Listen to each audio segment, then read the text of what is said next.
Hi. Boys Planet just ended, and I'm here to check and see how we're doing. Here is the final rankings and the debut team. I'ma say this now, if you're upset over your pick, not making it, go ahead and rant. Just make sure not to hate any of the other members. Trust me, I know how you feel.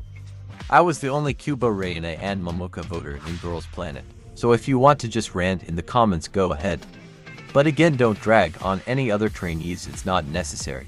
Before we get into the group itself, let's go over the eliminated finalists and what I think will happen. I personally feel that Keita, Park, Hanbin and Jae have the highest chance of being picked up by a new company or group.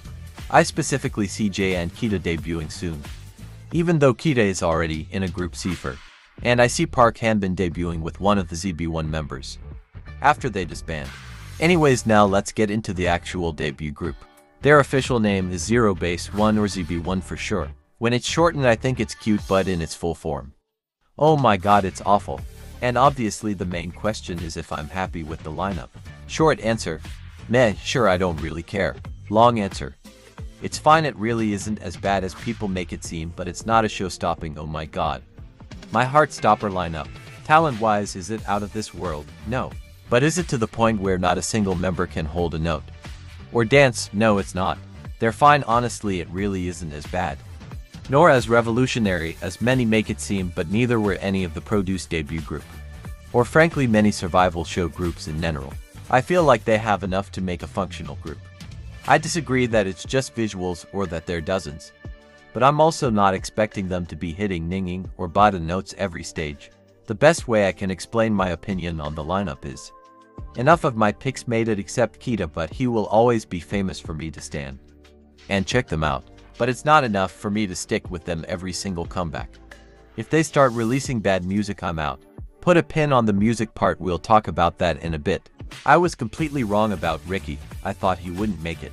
But not only did he debut, he made it into the top 4. It was like reverse psychology on that one ick. I'm like a reverse prophet, what can I say? Also, Jean, how made ITP Woo? I'll be honest, while I was watching the announcement, I was really scared that Naji members made it. I even thought Jong Hao got eliminated. But when they announced Hao was top 2 then top 1, I stood and cheered. Although I would have loved Hanbin to be center. Jong Hao being the first non-Korean to be center in a Mnet main survival show is a huge win for me. I'm also really shocked at how well Mnet panic voting worked. All the trainees they revealed on Monday made it, and they made it high. This is a little concerning. The interim ranks have been successful in panic voting to Planet seasons in a row, and this time it was even more successful, since Mnet was able to get exactly who they wanted in. Don't get me wrong, I love Teray and Gunwook, and I'm happy they made it, they deserve it. But it'll only be time until this backfires on Mnet. And not only that, but the debut groups will also be less and less 100% fan voted due to the panic voting. Again, congrats and no shade to the trainees. The interim ranks benefited truly, I'm happy for them. And since we can't really avoid it, let's talk about the foreign to Korean ratio. Like I mentioned, while watching the live, I was terrified, though there would only be one global trainee, and the ratio isn't much better. Since we technically only have 2 non-Koreans, since Matthew is ethnically Korean. Again, the group itself is not bad, neither was IVE After nor Kep1er. But considering the theme of the show, it's definitely a bit disappointing. Once again, I'm praying they just get rid of the Korean and foreigner concept for the next show. It'll only be more beneficial in people being able to adjust to the final group without feeling upset over the ratio. I know it's a Korean group, trust, I do understand. But when the whole premise of the show is creating a global group, of course people will be disappointed when it doesn't reflect that. Again, I don't mind the debut group, hell, even my personal main pick was in K group, it's still just upsetting and they better get rid of this global idea.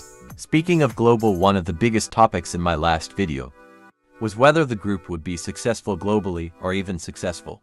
A lot of comments mentioned that though the group wouldn't be successful, and I disagree, there's exceptions. But we will get there soon. Frankly, the group is going to be fine. This season was more successful, the top 9 was more consistent, more people were content. The F4 made it so that pretty much guarantees success in Korea. However, some comments made me think, when they mentioned success globally, Many believe they won't be super successful all around the world. And honestly, I see where they're coming from. Arguably the most popular trainee in Japan, Keita. Neither the most popular trainees in America, you can argue Camden, made it. So this definitely hinders their possible success in those regions.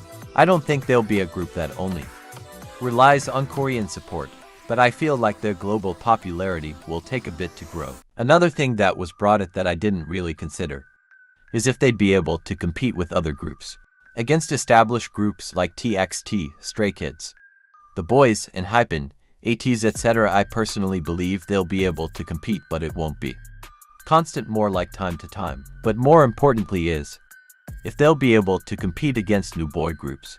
XIKERS has already set the bar high and already have broken multiple overseas records for K-pop groups. But the biggest rival they most likely will have is Boy Next Door, which is debuting May 30th, my birthday. ZB1 and BND are most likely debuting really close to each other, and both are very hyped up. ZB1 obviously has the Boys Planet hype, and every one of its members have gone viral on social media. BND has the benefits of not only being under Zico's label, but also under HYBE, so they definitely have a lot of hype as well. And taking into account the other boys groups debuting this year, it's hard to predict if ZB1 will be able to keep up their entire 2 years and a half of activities. Anyways, on a happier and better note, I can almost guarantee you that they'll at least be successful on Korean charts. Like stated, the entire group's members are loved in Korea, so I'm not too worried about that. But the music WAKON gives them is definitely a deciding factor on their chart longevity. And it's almost like I planned this.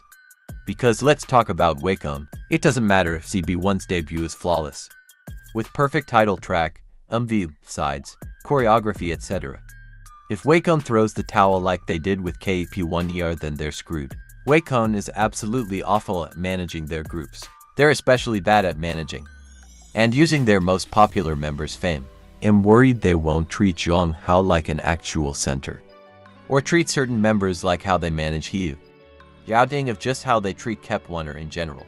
Personally, I really hope they make music like The Seventh Sense by NCT, and some will say it doesn't fit the concept photos, but the name doesn't either, so IDC. Anyways, that's pretty much my opinions on the group. It's not much, but I'm pretty sure my brain is fried from these past months of this show. And as a final hooray or whatever, I'll be posting a link for a Google form where you can send your Boys Planet opinions, confessions. It can be about anything, like ranking your FOV stages, stage outfits or designs, trainees, literally anything about the show or future shows. This idea is going to be inspired by Wintersea's confession, so check those videos out Fs. Anyways, that's all for this week. Again, if you're upset, that's completely okay, and I hope all your FOV trainees and ZB1 success. Bye bye.